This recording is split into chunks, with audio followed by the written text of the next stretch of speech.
ஒரு பொம்பளை எப்படி பொழைக்கணும்னு சொல்லித்தார ரகசியம்.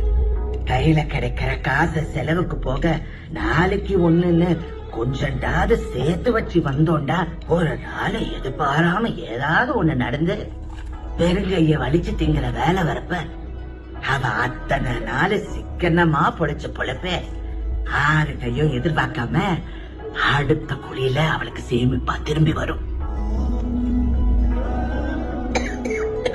ஒரு மனுஷன் சந்தோஷமா இருக்கிறதுக்கு காசு வேணுமானே எனக்கு தெரியாது.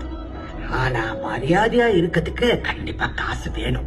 இந்த வாழ்க்கை வாழ்றதுக்கு காசு எல்லாம் பெருசு இல்லன்னு யாராவது சொன்னா அடுத்த வேலை கஞ்சி கூட கஷ்டம் இல்லாத அளவுக்கு அவங்க காசு இருக்குன்னு அர்த்தம். அத பாத்துக்கிட்டு நீங்க ஊதாரி பொழப்பு பொழைச்சண்டா இப்படிதான் நகை வச்சிருப்பாளா பார்த்தாலும் அப்பனும் சொத்து தர மாட்டாங்களா அடுத்த வாய பாத்துக்கிட்டு தெரிஞ்சுக்க இருக்கணும்.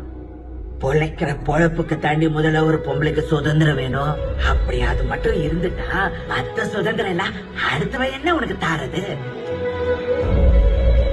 அப்படி நீ மாறிக்கிட்டேன்டா 60 வயசுல நான் புரிஞ்சுக்கிட்ட சுதந்திரம் 30 வயசுல என் மவளுக்கு கிடைச்ச சுதந்திரம் 18 வயசுல என் பேத்துக்கு கிடைக்க போற சுதந்திரம் நாளைக்கு அவ மவ இறக்கும் போதே கிடைச்சிடும்.